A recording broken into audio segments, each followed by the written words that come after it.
Yes. Yeah, sure. You have? Yeah. From a prostitute? No. No. Okay. Because sometimes the prostitutes will use one. I myself have never had oral pleasure with a condom. There's a very strange thing sort of happening right now where people carry your age are sort of perceiving oral contact like that as sort of a matter-of-fact part of petting, and it's a very strange thing. I don't understand where that trend came from. Is that still going on? I don't know. Where there's sort of an acknowledgement that intercourse is potentially... sociologist? I don't know. I asked the question probably in an unfair way, but I mean, there's sort of acknowledgement that sexual intercourse carries risks of pregnancy and sexually transmitted disease and a risk of us intimate contact that people may not be ready for. So somehow young people have decided that, well, then therefore, this thing is okay. Right. It's basically why that sort of just say no policy doesn't really work in our society, because with the advent of AIDS and many other sexually transmitted diseases, we started going back to this sort of puritanical road, and we said, look, stop having sex. No more sex. Wait till you're married or wait till you're, older to have sex. And they went, all right, blowjobs and butt love. That was the answer. That is the answer that we're getting from a lot of teenagers now. And it's like, all right, we're not having sex. I think it's still better. It's still better than not having sex. I would say. Oh yes. What? You don't know about the butt love? What is butt love? Jennifer, we have don't go there. A decent and I'm telling you, forget Friends till the end. Blowjobs and butt love. That is the name of the title for this special. That's going to get viewership. We have a lot of people calling in saying, I want to remain a virgin, or I'm scared to get pregnant, or my religion prohibits me from premarital sex. So we're going in the back door. Oh, no. That's safer. Well, it's not. That's right. But that's what happens. Well, I think that's a common problem with people that are raised in certain, if it's a religious sect or whatever, if they're raised being taught that not all sex is sex. People need to realize that sex, if you're going to believe that it's wrong, is all wrong, whether it's oral sex or whether it's... Well, that's what's strange. I mean, how do people even define sexuality if you're having sex with someone? Right. I mean, I think that it's probably definitely better if not so many teenage girls are getting pregnant if they're resorting to having oral sex. But I assure you... that was just being responsible to begin with, Sexually transmitted diseases, those can still be propagated. Yeah. All right, and we have to go to break. Make them a little more promiscuous that way too. I mean, thinking that they're probably safe and probably being a little more... No, it tends not to. They sort of are doing it as a way. Listen, if you're giving blowjobs, then you're being promiscuous. Are you not? I guess. And then they're thinking, I'm not getting pregnant. This is probably safe, so I can give more blowjobs.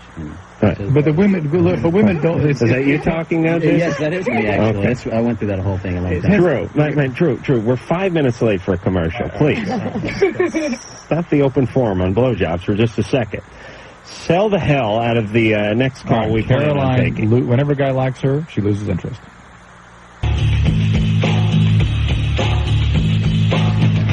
Still a virgin. I've had anal sex, but I am still a virgin. I've not had sex yet. All right. Well, Drew, hold on. The mic's on. We're starting. All right. John Livingston is now in here, taking the place of Jason London, who is now turning the official cameraman of Loveline. Also, Shannen Doherty and Jennifer Blanc from Friends Till the End. January 20th, 9 o'clock NBC. I guess that's a Monday. Yes. Monday night. And it's a Monday night movie, and everyone's good looking, and they're in college, and they're in a band, and everything's going great. And then Jennifer comes in and starts basically trying to hone in on Shannon's territory, starts moving in on the guys, starts moving in on the band. Eventually, what gets you to, toss out of the sorority or something like that? She, takes over my life. I mean, she succeeds in every way possible. Like single white female. Yeah. Right. Perceiving. And your thing is you're what's your background in this? I'm just completely obsessed with winning talent competitions and I'm obsessed with her. Do they hint at what your background has been that led you to be that? Yeah. Yes. Yeah. Which is what?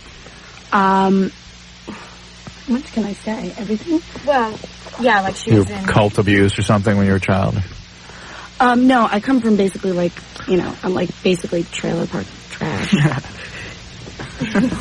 Her character. My character. Yeah, she has a mother who pushes her as well. So she's abused emotionally in some way. Yes. Okay. All right. Thank you.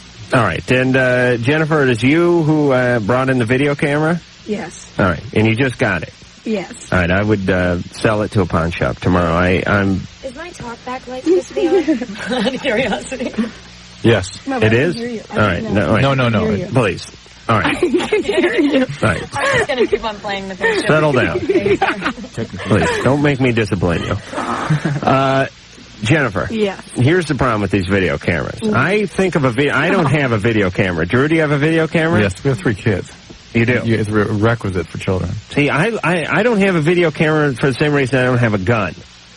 Because somebody might use it. Yes, it will be used against me. Something will happen. You're going to videotape yourself having sex one of these nights, and then the guy who fixes the VCR is going to come by, and you're going to leave it in the thing, and it's going to circulate all over North America. Adam, I don't think you have to worry about that. No. Well, what if I videotape myself masturbating one night, Drew? Wouldn't that be dangerous? Yeah, I suppose that might be. All right, please. Settle it. Caroline. Yes. 23, you're on Loveline. Hi. Hey. I create a situation for myself. I seem to form a habit of taking an interest in a guy, and when he finally returns the interest, for some reason, I kind of lose mine. What do you guys think that is? How old are you? I'm 23. Oh. It's a little old to be doing that, isn't it? Well, it can't be chalked up to just like, teenage... You'll grow out of it. Yeah. You'll grow out of it when you hit menopause. So what... I'm not trying to play a game at all. I really, when this happens, I have a sincere interest in this. Have you ever had a successful relationship? No. Never. No. Do you have any, childhood problems with intimacy? No. I mean, I don't think so, no. Drew, should we gamble on this call? I don't know we're going to get anywhere with it, though. I mean, it's just obvious. Isn't it sort of obvious what you're doing for yourself there, Caroline? That you really prevent taking risk. You prevent being open. You prevent being vulnerable, and thereby you prevent loss, ultimately. Yeah, I mean, it just seems odd that you're having this problem. You haven't been, badly hurt in the past by a guy or, something badly where you're closed up and right. defended. That can do it. Loss of a loved one when you were young, parent or something like that. So, to me, it's either low self-esteem or loss. Or loss of fear of intimacy. Right, because she doesn't want to get hurt. So she's interested. Then once they show interest, she sort of backs off and says, no, I'm not interested Well, it's anymore. a defense. I mean, feelings actually turn off. But what happens, you start going out with the guy and then you just find things wrong with him? It's kind of the same thing every time where I really, as soon as they start showing interest, the longest that I've really been able to date someone is maybe a little over a month, and then I act like an idiot and try and do things. Well, do you see them, when you first start going out with the guy, are you seeing him every minute of the day or every single day or something? No, not really. It's pretty normal, like a beginning developing relationship. And then what do you experience? What's the feeling you get when you so-called act like an idiot? What's the feeling you get that causes you to behave that way? Fear? It kind of panicky almost. Fear. All right, so you push them away through your actions? Yeah, I suppose I do. Okay. All right, so what do you want us to do? The only thing that you can really do is if you're worried about being 23 and not being able to handle a relationship and you get, all this fear inside of you and you panic and you push the guy away, after a month of going out with him, the only thing that I can really recommend, although I'm not a doctor, is going to therapy and trying to figure out why you have this problem. Or leading yourself into a relationship, try to find one that is reasonably safe, and just hanging with it no matter how frightened you feel. Never going to work. No, sometimes it can work. No, she'll go on autopilot, and the urges will become too strong, and she'll act out. You can't do that unless you figure out why you're doing it. But you're right. If she is truly unable to take herself by the hand and just stay in that relationship and then observe herself and her feelings, then there's no other way out. Self-analyzation is close to impossible at this point. I don't think she needs to find out why. Right now, her excuse for not having a relationship is that she's spending all of her time trying to, get intellectual about it and why am I doing this? Why am I doing this? Stop thinking about why and just go out and try. If you want a relationship, try. How many times have you tried? How many times have you tried? It's probably been, over the past maybe 5 years, it's probably been about 6 people. 6 guys. Did you feel special about any of those? I really want something to develop. I'm not We got that. We hear you. Maybe you just haven't found the right guy. Maybe you're just Doubt it. Well, no, I think that's she it. could do both. I think she could get into a relationship and hang with it and go to therapy. Okay. Why don't you do there? I have an idea. Date the therapist. There you go. That's healthy. No, she's 23, and a lot of people don't come on to this stuff and get a handle on it and worry about work through it until their late 20s, early 30s sometimes. That's why I don't recommend marriage at an early age. Oh, no. Right, Shannen? Well, what's an early age? All right. I knew you'd be a strong supporter of that. That's, up to the individual, though. Early ages are, age means nothing. Right, it's maturity that means everything, my man. All right, but think how immature it is to get married at 18. I think it's incredibly immature to get married at 18, and most of the time they don't work out. Think where your head was at 18 or 19. I don't know how old you are now. I think that I was, I'm 25, but I think that there are, everybody's different. Right. 18, if you've been working since you were 10 years old, you're a much different 18-year-old. Right. Than the average 18-year-old. I don't even know if in this day and age you don't want to get into you can do this. You can do this anymore. I mean, I think it's not something that I recommend. Look, at 18, you're still growing. You're still learning about yourself. You haven't discovered yourself yet. Definitely, I think most 18-year-olds, it's going to end. I got married a bit too early, and it was a huge mistake. What were you, like 21? 22, I think. Right, and you were 22 is not 18. That's not necessarily too early for yeah, I'm not saying that that's too early either. I'm just saying that I was with the wrong person. I would marry my boyfriend at any point in time now because he's the right person. But the reason age I don't think has anything to do with the reason you allow yourself to get into those kinds of relationships and consummate them is because you're young and you don't know any different and you don't have the judgment and the sense of self to be able to develop more appropriate relationships. I think for normal 18-year-olds that you're talking to, yes, you're correct. I think what I say for me, absolutely not. You have the capability of being responsible in a relationship. And my parents got married when they were 18. They're still together. So did my parents. People that are, 30s, 40s, and they're irresponsible. Do you understand how... John, they hate each other, though. Do you understand how unusual that is? Too lazy to get the divorce. Not saying I have no problem with it. We have talked to people on the show, I think that it's a different time. My parents were the exact same as John's, and they've been married for, 30 years now, and they're very, very happy and very much in love. And it's a different time, but I think it's also the way that you're raised. I really believe that. If you're raised a certain way, then I think that at 18 you can be mature and you can sort of have a sense of self and make good judgment. What is that way? I'm really curious. What is the way you think people I don't know. I was raised very family-oriented, and that family was the most important thing, and I guess I was just raised to be a very, very mature person. That's not to say that I didn't go through my own little bout, because I certainly did, which everybody goes through. But I don't know. It's different with every person. It is different with every person, and you and I have talked to 18-year-olds who had solid relationships, but it is statistically right, not good. But they want to get a threesome going this weekend. Those are the 18-year-olds we've spoken to. Yes, it's a different day in a different age. It is the age of MTV and the internet, and it's just but it seems like it should be going back to what it used to be, especially with everybody discovering. This AIDS, every single different disease that you can get now, it seems like people should be going back to family. Yes, absolutely. I think there is a trend in that direction. A part of the population at least moving that way. Another part of it's not. I was raised by people that were very family-oriented as well, except for it wasn't our family. That was the only twist. We concentrate on the neighbors. All right. When we come back, we'll... are we going to have another guy come? Are we doing like some... We're going to rotate. No, you're getting screwed, though, John, because we only did... I'll be back, I think. You stay for another break. Okay. And then Cliff, is it? Yeah. We'll come through here. All right, we'll work it all out when we come back.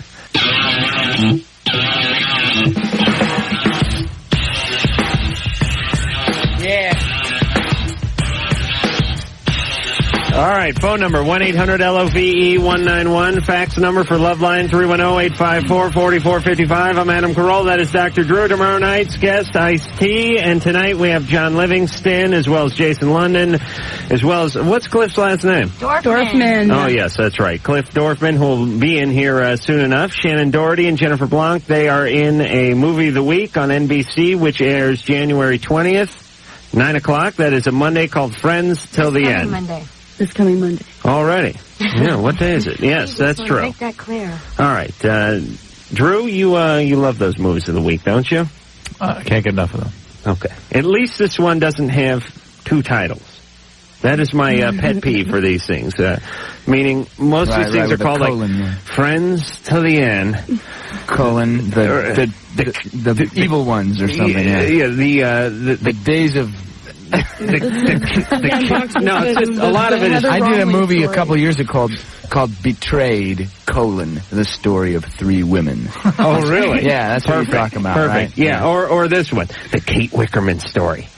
Or whoever. Right. But the point is they put the title of it, and then they tell us who the person you never heard of is based on. All right, thanks for the help. All right, we have the song, because you guys are in a band in this.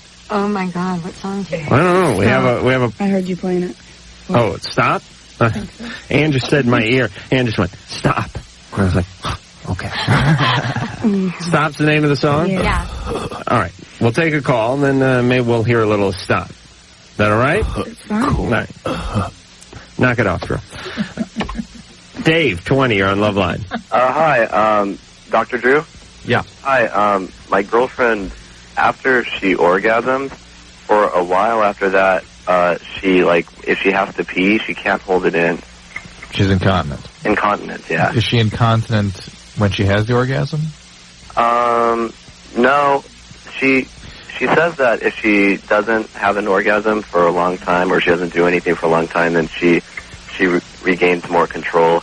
But if she does, then if she has to pee, she just can't hold it in at all. Does it hurt? Is there pain with this? No, she says it doesn't hurt. It just goes. All right. Well, I mean... but this is not female orgasmic incontinence, which it's not. Is a syndrome. Right. It's not. This is just incontinence, and it happens after she's been sexually active. And, there is spasm of the muscles around the bladder, basically the bladder neck, and the way the bladder empties can be impaired or can be affected by this sort of activity. So it's not necessarily the case that there's some kind of medical problem. Is she on any medications? No, she isn't. Does she do any drugs? No. Has she ever been pregnant? No. Okay. So she ought to be seen by the gynecologist and talk about this, but it's probably more about her evacuating her bladder beforehand, so she plans for this. And there are medications that can relax.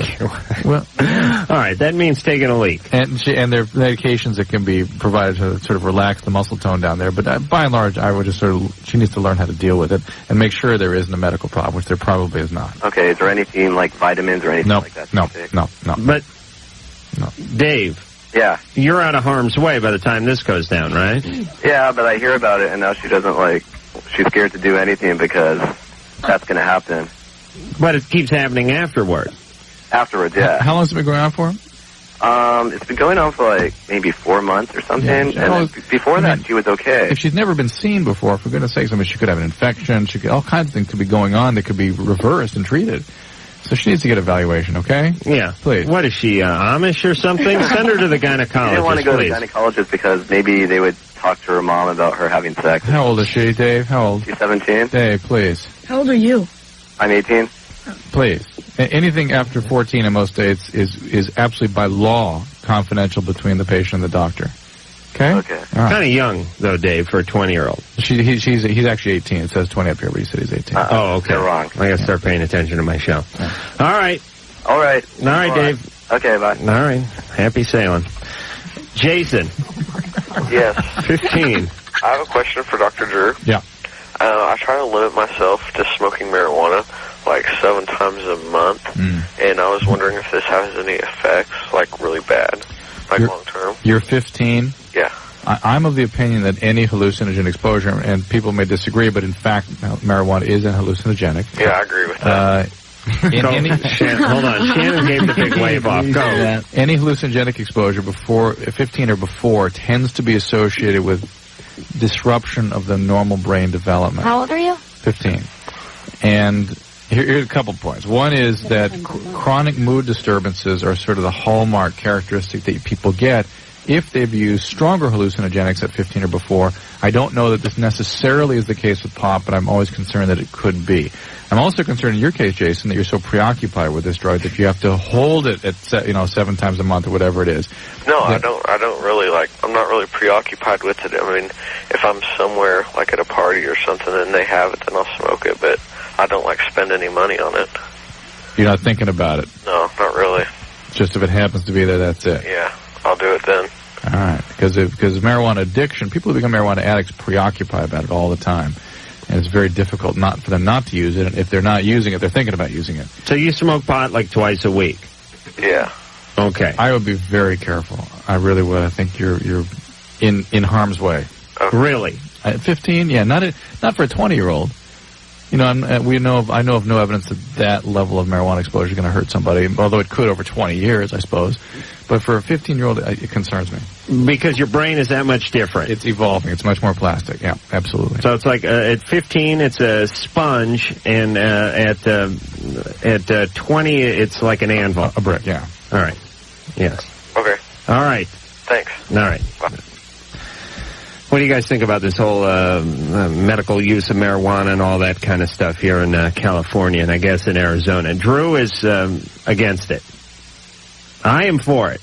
And the argument is the following, and I've tried to explain this to Drew many times, but he has a very hard head when it comes to the hemp. The situation is this. His complaint is that this is a bogus bill, that it's only that this whole medical thing is just an excuse to legalize marijuana. Is that your position, Drew? My position is if we're going to legalize it, let's legalize it. Let's have that discussion. Mm-hmm. But if we're going to pull a sham on the public in the name of helping people with chronic illness, that's not what that this is about. Okay, here's my rebuttal to that sham of an argument, Drew. They have been trying to get a dialogue going. Drew, Pollyanna Drew over here says, well, look, if they're going to legalize it, just open up a dialogue and legalize it, for Christ's sake, which sounds like a good idea, but people have been trying to open up a dialogue about this topic for 35 years. They will not talk to the politicians will not talk back to them, and it does not happen. They will not listen. They'll never legalize it this way, so they did a little sham and they went in the medical back door. That's what happened. You're exactly right, but you can't fault them because they wouldn't listen. I have a question, something I don't understand. Now, isn't it true that cocaine is used for medical reasons and Valium? I mean, a lot of casual drugs are addictive drugs. And marijuana isn't even physically addictive, is it? Profoundly.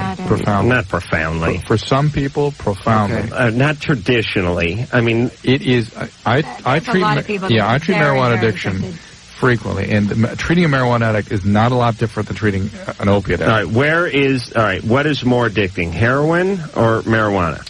Heroin. Okay, what is more addicting, cocaine? Are we talking about a physical addiction or profound? Addiction is addiction. The addiction is the addiction or it isn't. You either can stop or you can't.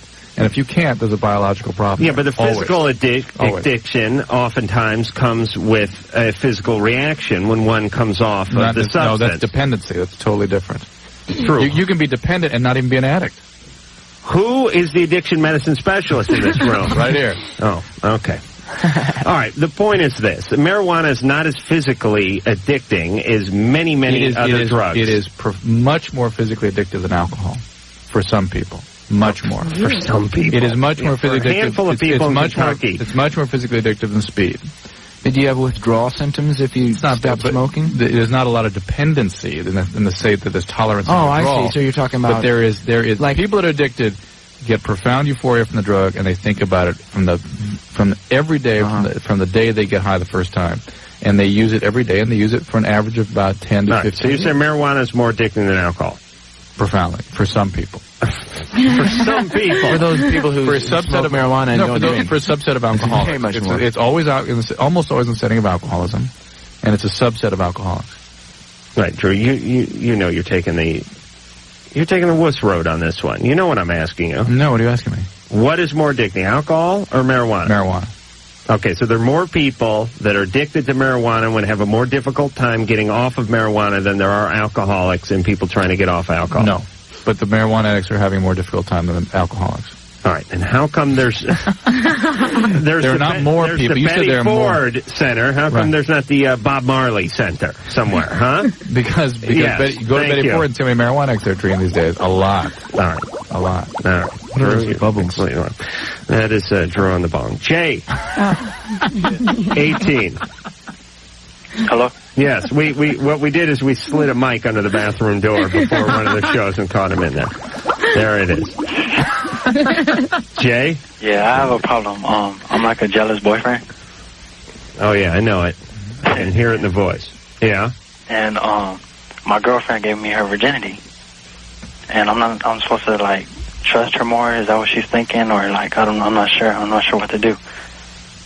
What are you jealous of? Just of her cheating or whatever. I mean, this is the first girl that I love and everything. I just don't want to get hurt. Has she showed any signs of being untrustworthy? No. Then all you can do is trust her. Jay? You know, I mean, I'm sorry, but it's that simple. You have to trust until she gives you reason not to trust. And really, I mean, hard evidence that she's doing something wrong. Otherwise, you're just going to, like, close yourself off and lose her anyway. Yeah. But I understand, like, having fears, you know, and sort of projecting them onto her and just, you know, right, but that creating is drama for yourself. That is the fastest way to get her to cheat, by the way. People do this all the time. It becomes a self-fulfilling prophecy. They become so obsessed and so worried about people screwing them over that eventually the person screws them over because they've been worrying about it, because they've been treating them that way. You understand? As though they already had. Right. Or they themselves are the ones that do the cheating. Right. So you're saying if I just keep on acting like this, it's just going to push her away? Absolutely. Yeah. Yes, you'll drive her insane and she will fall right into the arms or possibly even lap of a friend of yours. I mean, you love her, right? Yeah. So just, you know, give her, I know it sounds really difficult, but give her your love and trust her and, you know, see what happens. You can't, you know, look into the future. All that you can do is live day by day anyway. All right. Drew, you good with that? Yeah. All right, and we'll hear something from friends till the end when.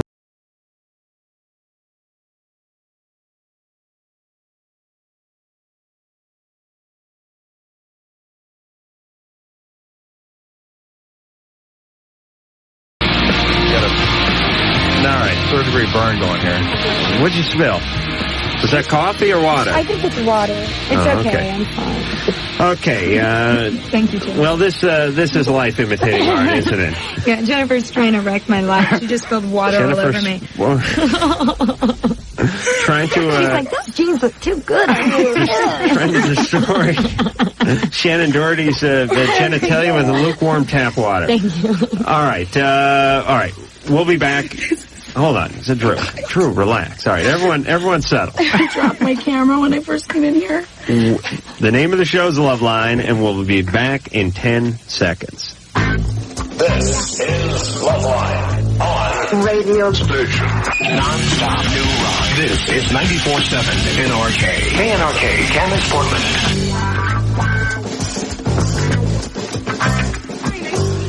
All right. Back with Shannen Doherty, Jennifer Blanc, and now Cliff Dorfman. Yes. Who is the third man who is... the bass player. Yes. Oh, Cliff is the bass player. Yes. I am the bass player. I'm sorry. And, That's okay. And you play Shannon's boyfriend? No, that would be Jason. Jason. The guitarist. Okay. I swore the bass player was the one getting there. Can we do something There was real an article quick? written where they One of my said best that. friends is Shannon's boyfriend. But We just want to take like 2 seconds to say something, Cliff and I. First, I want to say, Rob, I love you very, very much, baby. yes, and Drew, I love you, honey, and I'll see you when I get home. And not you. He's my girlfriend. TRU. So we just want to say, you know, to my... Okay. Our loved ones okay. in the tradition of Loveline. Drew, you want to shout out to any of your homies, or you want to move on with the show? All right, speaking of shouting out to homies, Ice-T will be in here tomorrow night. Ice-T, who last time was in there, was talking about the, what was it, the freak chamber? Yeah. The freaky zone. Say you got to find a woman's freak chamber. And I still haven't figured out where that is, but Ice will probably give me an atlas to it when he returns tomorrow night. All right, Friends Till the End is the name of the movie of the week. It's January 20th. That is this coming Monday. NBC. And that's Monday night. And it's band and they play, and there's some stalking going on, possibly cool. a cat it's a fight, bit of everything. little country and a little rock and roll all together. So you have to watch. Yes. All right, Drew, we're taking line 3. Sorry. Eddie, 23, you're on Loveline. Going on. Hey. Hey, I got a question for you, and Adam, you're the only one who can answer it. Okay. All right, I have faith that you'll be able to do it. I'm from Minnesota, and as you know, it's ass cold in Minnesota. In fact, tonight it's 25 degrees below zero, 60 below wind chill. Really? Do you do any ice fishing, Eddie? Well, actually, that's part of what I'm going to talk to you about. Right, because this ice fishing is an excuse for people to get loaded. Speaking about alcoholics, you sit on a block of ice and drink. That's it. Drill a hole in the ice, drop a fishing line in there, and get loaded. I don't think you even know it when you catch anything. So, well, sometimes. It depends on the fisherman. All right. All right. Do a lot of ice fishing? You ready? Yes. Okay. The deal is this. I was wondering. Actually, several of my friends and I were wondering. The deal is when you stand outside in weather like this and you breathe, right, you can see your breath. Right. But why is it when you fart, you can't see it? Pants or no pants? We've tried it all. Want to know why you can't see it? Got a little too much time on your hands, Ed. Hey, I'm in Minnesota. If you're not at First Ave, you're on a block of ice. All right, this is very fascinating. And, you know, scientists... I like how I said you're the only one who can answer it. Well, I imagine, Drew, you probably sit around with your friends and talk about farts. Oh, yeah, absolutely. Drew, Spend all my time with that. Seriously, have you ever lit a fart? No. Okay. Me neither. Adam, you have. I'll bet you $1 million you have. Come on. Listen, I got to tell you about lighting farts for a second here. I've lit many a fart in my day. I really have. And I don't think it's anything to be ashamed of. No, not at all.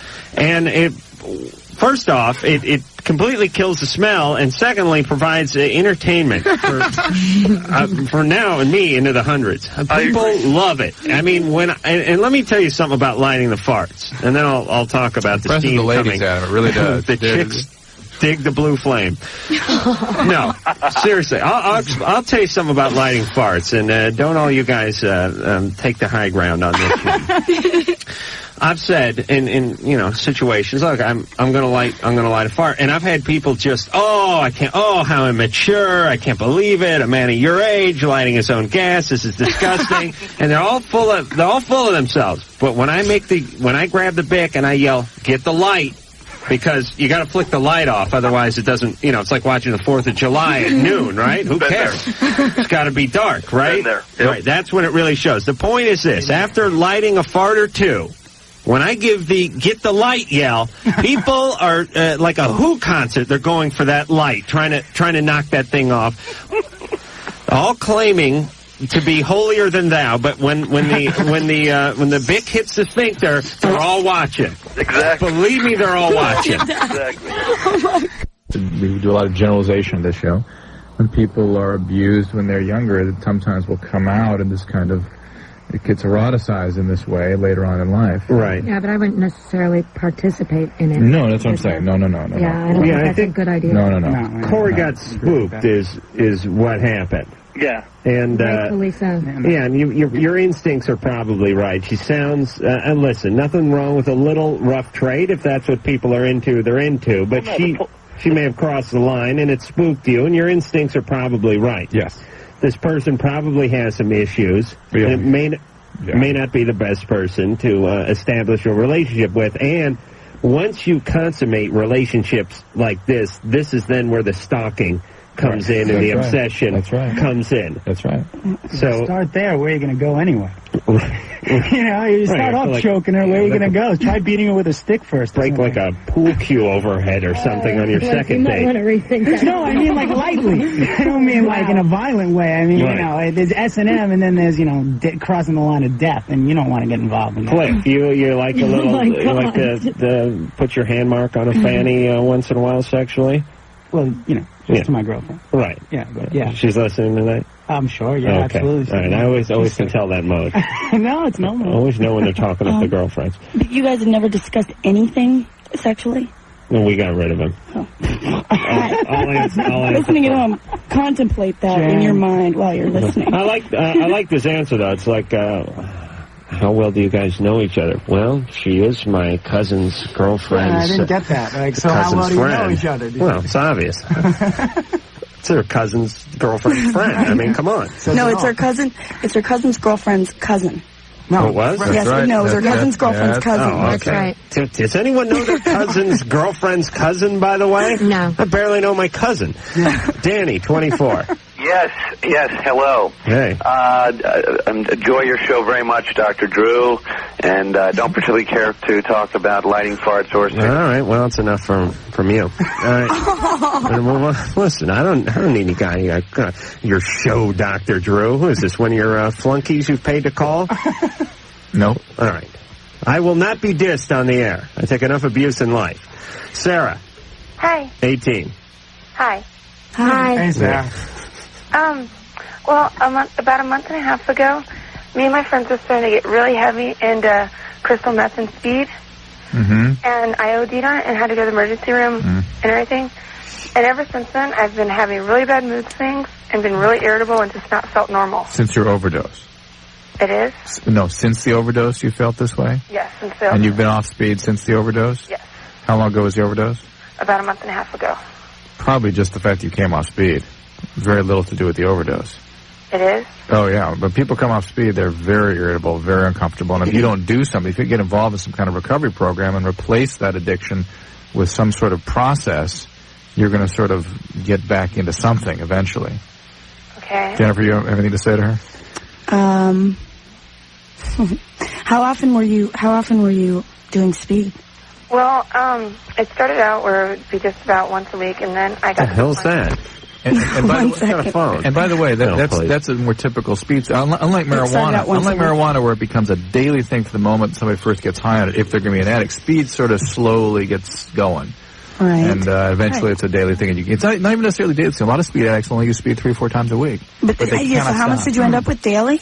I didn't hear. Well, it started off once a week, and then it started increasing, and then the day I OD'd, I did about 4 quads. All right, hold on a second. I'm thoroughly distracted. All right, is Sarah's problems with boyfriend's cheating on her? Not laughing at you. What? Sarah, you okay? Shannon just got a call on the Shannen line. No, somebody wants... Well, there, let me talk to him. No, somebody wants to call in and ask a question. They're a friend of mine. So how do I... Oh, they do want this? like the hotline number. Yeah, but they want to be... It's you... Yeah. Right. Okay, because if they just call the regular phone number, it's going to be busy. Right. So what's the other number? Here they come. They come with it. All right. We'll work that out off the air. All right. Are we done with Sarah? Or no, Jennifer's talking to Sarah. Oh, I'm sorry. You want to talk to her after the break? Okay. Some more, Adam? Yes. All right. Sarah, hang on. Hold on, all right? Okay. All right. Don't do any drugs while you're in hold. Just hang on, all right? All right. Why don't we hear... Engineer Mike, do we have the full song from Friends Till the End? Is that like a 3 or 4 minute song? Okay. So we don't have time for that right now then. All right. I thought we just had a snippet. All right. We will hear the song. I promise you that. We will finish up with Sarah. Shannen...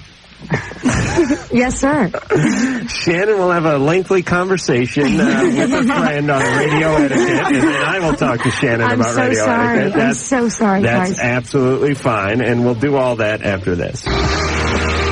All right, here we go. We started the show. 1-800-LOVE-191 is the phone number. 310-854-4455 is the fax number. We now have John, Cliff, and Jason. And Jennifer. Hi. Jen. Well, Jennifer and Shannen have been a constant here, a staple of Loveline. But now we have all 3 gents in the room because, and why, you ask? Why are all these 3 clamoring voices in the background? Because we're going to do a number. Acapella. Oh, yeah, you guys, you guys didn't do any singing, right? Just the ladies? Yeah. And what'd you do? Did you, do air guitar? Well, we all play. Oh, you do? Yeah, we all play. So. We do play, but yes, we did. We did air guitar with playback. We did air guitar with actual guitars in our hands. Yeah, thank you, John. They all could have played it. No, I know you guys weren't up there with tennis rackets. We could have been contenders. Right. All right. You could have played, but you didn't. That makes us sound like such losers. It wasn't their choice. Just you, John. It wasn't their choice. I wanted to play. Not to play. They didn't know how good they were going to be. They hired real musicians to record the tracks first. Right. Yeah. And they then recorded Jennifer's and my voices, and so everything was pre-recorded, and then everybody just pantomimed the action. Right. And did you have to listen to the song over and over again and get all the riffs down? And the chords and everything, yes. Okay, so it looks totally realistic. Absolutely. All right. The name of the special, or I should say the movie of the week, is Friends Till the End. It's January 20th. That's 9 o'clock on NBC. Now I'm ready to dust off the VCR and record this thing because I got to know. I got to see how this thing. I feel like I'm the executive producer on the thing by now. All right, I want to thank Diamond Limo, who hauled most all of you out here. Not me. That's right. No, I know. That's nice. I know. You thank them. Thank you, Diamond Limo. Shannon took a Learjet here. She's way too big for the limo. But thank you. I drove myself, sir. Thank you. Yes. Shannon took a Learjet. Oh my God. But everyone else was hauled by the limo. Well, yes, it was lovely. And I heard it was great. No problems? Gorgeous. Looks like a nice limo. As long as a football field. Yeah, it's huge. Big white one. Nice. Okay, Drew? Adam. You ready to go forward? Back to Sarah. Oh, Sarah, that's right. Oh, yeah, our listeners. All right, Sarah's situation is she's 18. She was into crank pretty good for a while. Then she went to rehab, No, she tweaked, and she overdosed, and she stopped a few weeks ago, and now is having a lot of mood swings and irritability. Okay. Which would be typical of stopping speed. All right. Sorry. Sarah. I don't know if you're into it or not. It was not a Freudian slip. Sarah. Yeah. Jennifer was just about to tell her something. Oh, go ahead, Jennifer. You said you were doing it 4 times a week? No, I started out at once and then once a week, and then it just got more, and within like a 3-day period I did like 4 whole quads, and that day the end of the 3-day period I OD'd. When you were way into it, what was your thinking like? What was I thinking? Yeah, what kind of thoughts were you having? Remember? I always just wanted to do things. I never wanted to sit down. You weren't worrying about what your friends are saying? Hold on. Here's the part of the show where Drew asks a question. They don't give the answer that he requires, and then he injects her own feelings and emotions. Let me give the answer. No. Sarah, what she was feeling. What you feel, the typical syndrome.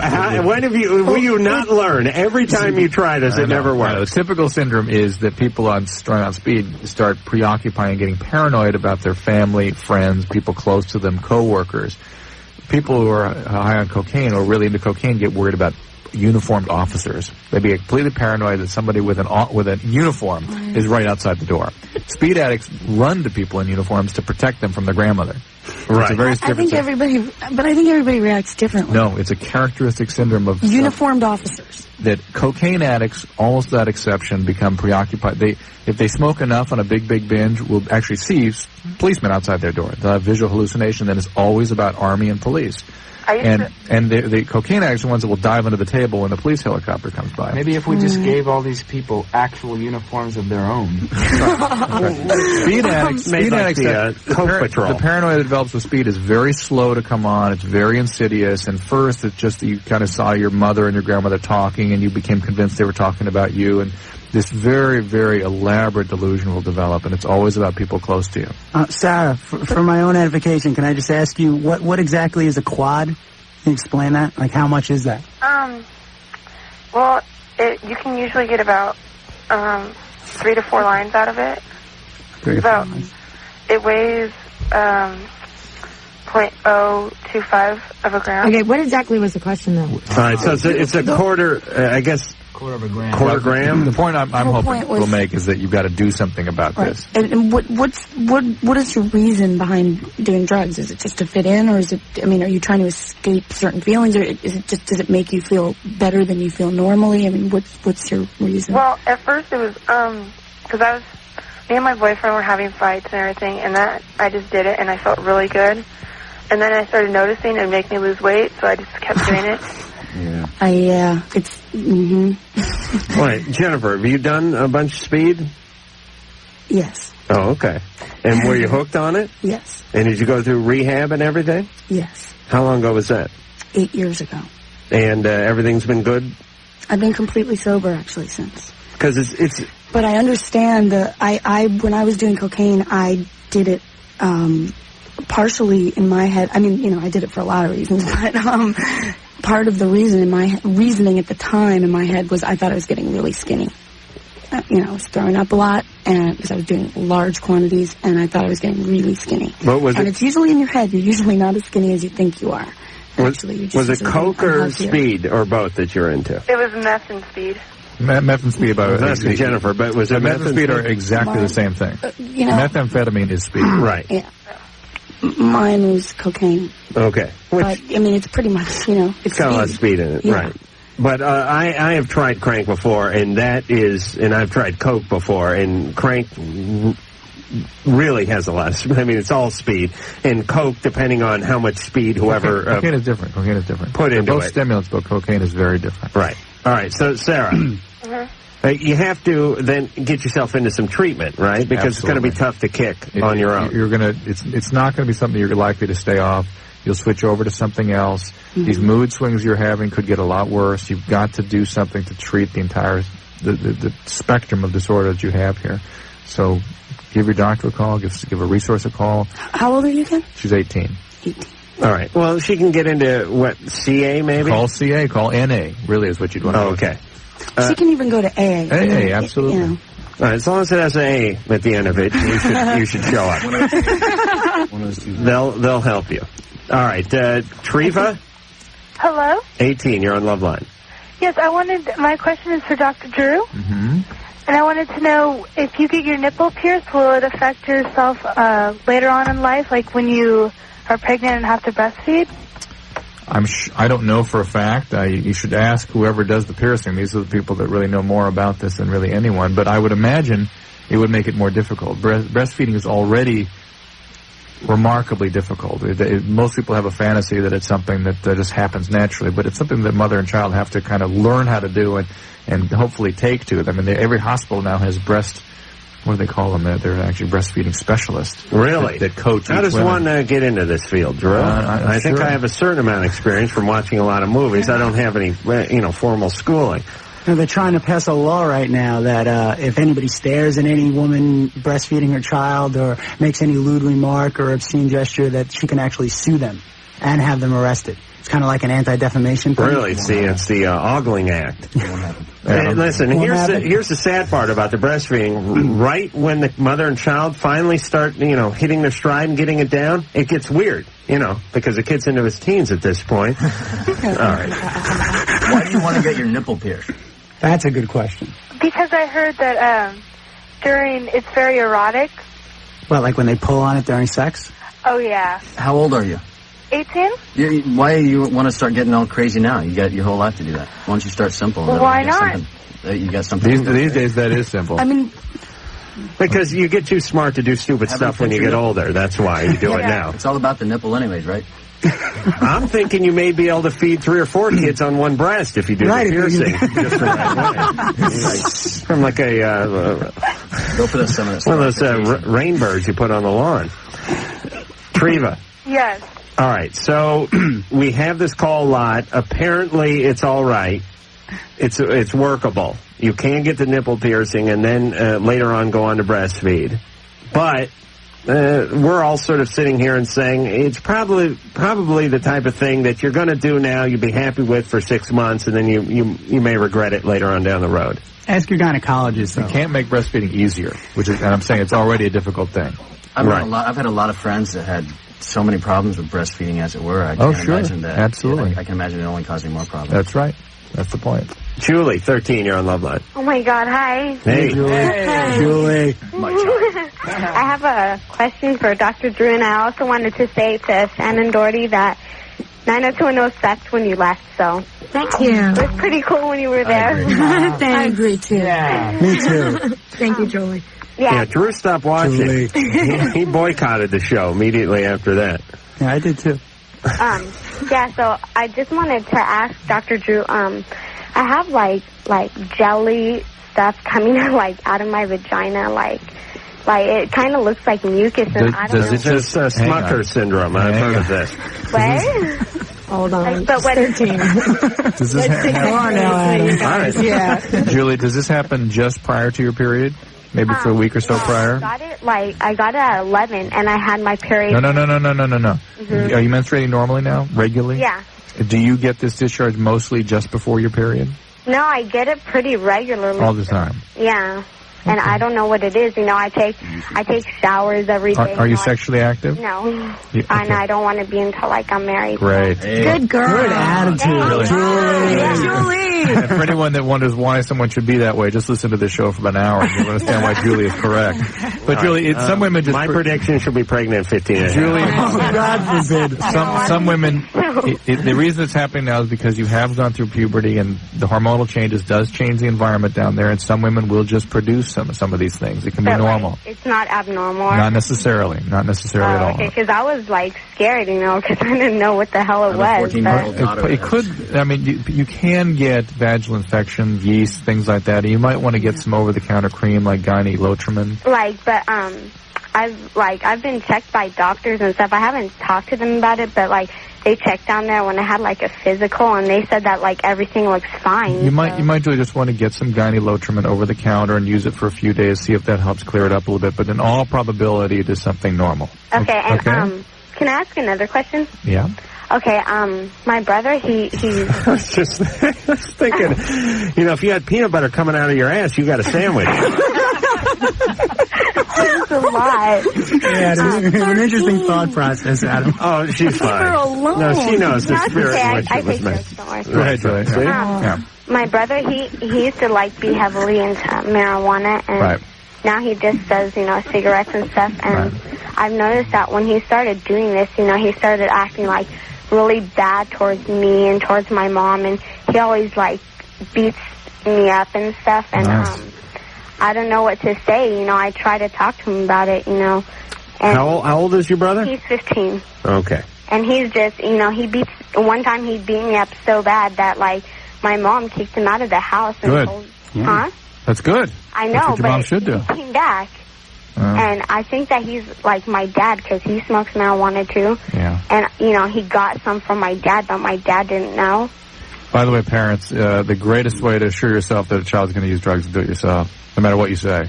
But, like, I was, like, talking to my mom because me and my mom, we have, like, a really good relationship. We're, like, best friends.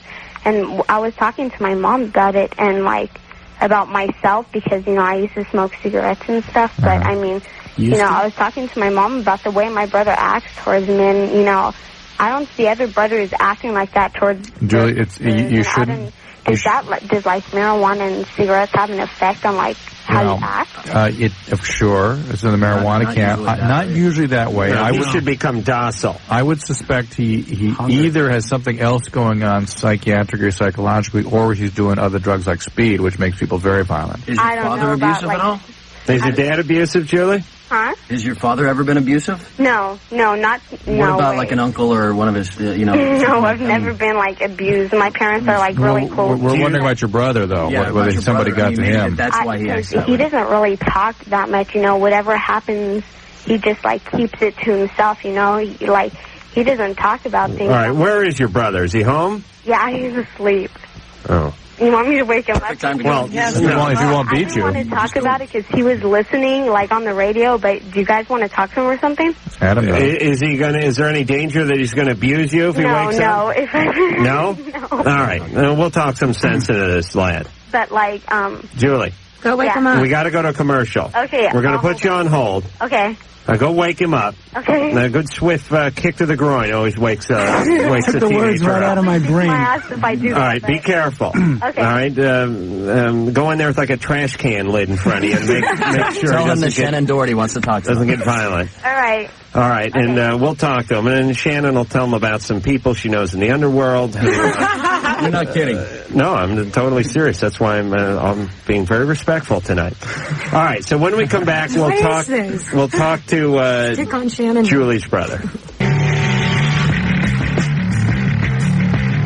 Yes.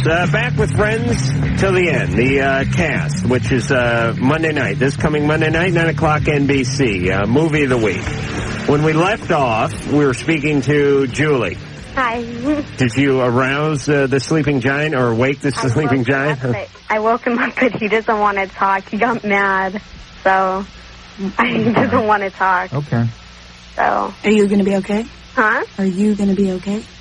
Yeah, I think he's going to be fine. It's just he's not him, you. Not him, you. Oh yeah, I'll be fine. It's just, you know, like every time he does it, like I get really like emotionally like messed up because, you know, he's my brother. He's supposed to be like sticking up for me, you know. No, Julie, that's the fantasy, but stay away from him. He's got some problems right now.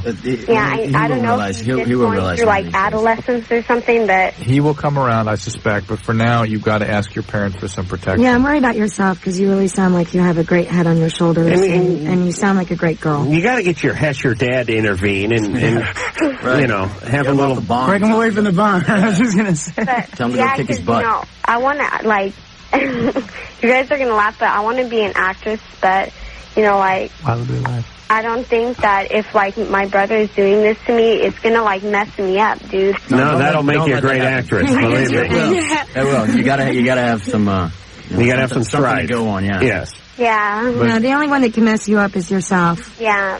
You know, just remember that. I'm trying to, like, keep away from, you know, bad stuff and everything. All right. Well, then stay real focused. Do what you're doing. You've got it right now. Don't lose your perspective. But get your parents involved if he's getting physically abusive, especially your mom, who you have a good relationship with. Parents have to be the parents. Thank you for that, Drew. Tony. No, parents abdicate that responsibility an awful lot. They've got to be the parents here and get control of this situation. Right. I will be wearing the parental pants in my family one day, God willing, if I ever have. God forbid. All right, please, with the Lord's name and fame. Drew, you know I am. Tony, 22, you're on Loveline. Yeah.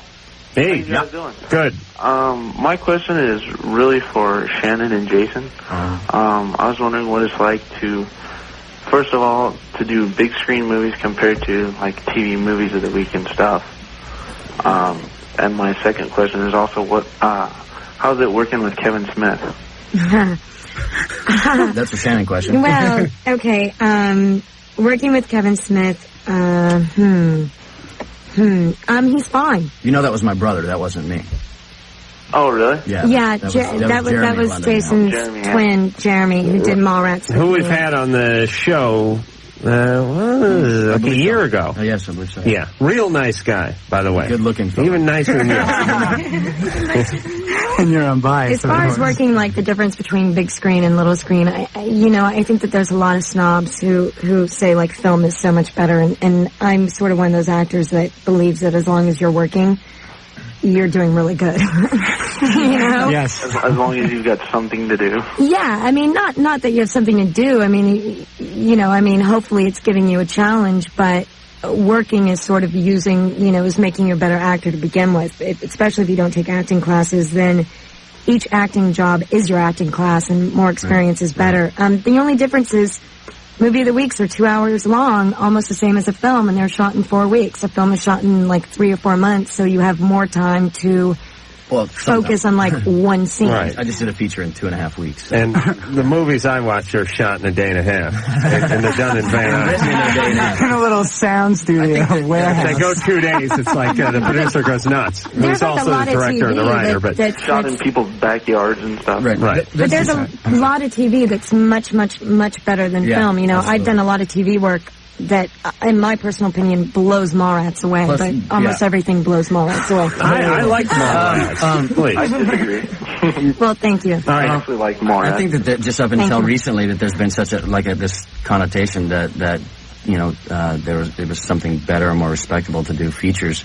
And I think with the crossover of so many talented people in television doing features now, that they're basically one and the same. And it's basically proved that if you have the talent, you're going to maintain a career regardless of what venue you do.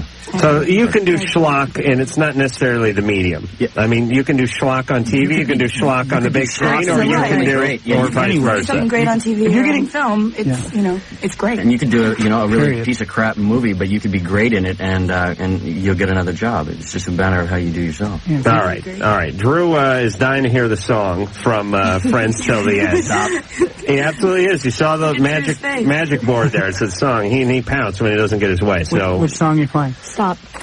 Yes, we're going to play the song Stop. This is from Friends to the End, and this is, if you hate it, send that mail. Yeah, way to put out that positive energy out there. Please don't hate it. We worked really hard. I'm sure you'll love it, but this is... we really worked hard, so... This is Shannen and Jennifer both doing the vocals on this one. All right. Is it over? Yes. No. Listen. Wow. That is good singing for people who haven't sung before. Hey, you guys could have left it at that was good singing. That was damn good singing. That was an excellent song, and I'm sure we'll make its way right into the K-Rock rotation. Just a matter of days. Is that did you say Susanna Hoffs? Susanna Hoffs wrote that. And Kevin Hunter. Now, isn't that strange how even though she wasn't singing it, you could definitely tell it was her stuff? Was she coaching vocally or anything? Because it sounded like her style. No, Seth Briggs was our vocal coach. Really? Yeah. All right. So Monday night, 9 o'clock. NBC. What's the name of it again? Okay. Friends till the end. You can hear, and there's some upbeat stuff too. Yeah, there's stuff. There's a lot. Yeah, there's 5 songs total. Now, and a video. Are you guys video? Are you guys trying to kill each other during this scene, or is this like, no, not during this one. This is when you're friends at the beginning. Well, yeah, but yeah. Okay. Oh, wait. Producer Ann's trying to sue me because Jennifer's mom is on the phone. My mom ever called this show, I'd kill her. Jennifer's mom? Hi. Hi, what's your name? Denise. Denise, how are you? Fine. Denise. How are you? Good. That was the greatest song ever. Did you pay your mom to do this?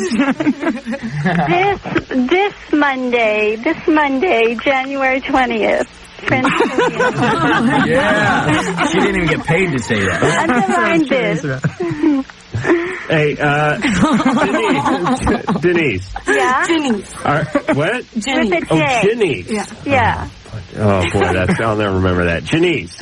Yeah. Now, are you like a showbiz mom? Did you take Jennifer out to auditions when she was young and all that stuff? Not a showbiz mom, but I did take her all over in New York. Oh, you did, too? Yeah. Well, all over. For, like, auditions and things? Yeah, auditions and, like, all over. All right. And you're not worried that warped her in any way? No. No. Okay. Because she's quite lovely. Great. And I'm guessing you're kind of a hottie, too, just based on the looks of your daughter. She is. Am I right? Yeah. She's, Oh. She's beautiful. She is. My mom's beautiful. Inside and out. She's my biggest fan. I am. I love you. Really? What do you do? I have a business. Oh, okay. I thought she was in a band or something. I didn't. No. I heard the fan part. No, but her husband. My husband's a musician. Okay, this is not your dad. This is husband. Yeah. Stepdad. Right. All right. Everything good there? You like him? I like him. You don't resent him or anything as a step parent? Him. Yeah. We just got married. Oh, really? Well, congratulations. Thank you. You live here in the L.A. area? In Topanga Canyon. Ah, very beautiful. Yeah. A lot of hippies up there making pottery and smoking hooch. Oh, well, I don't know about that, but it's pretty. Okay, Janice? Yeah. We got to go to a commercial. Say I love you to your beautiful daughter, Jennifer. I love you, Jen. I love you too, Mom. Yeah. We love you too, Janice. Thank you. Bye, Janice. All right, she's totally sober. You understand? She's doing fine. All right. Oh my God. Well, I didn't want her to go. I didn't want her to think that there's some sort of relapse or something that went on the air. All right, Drew. Yeah. Thank you for operating the phone for me, and we'll be back.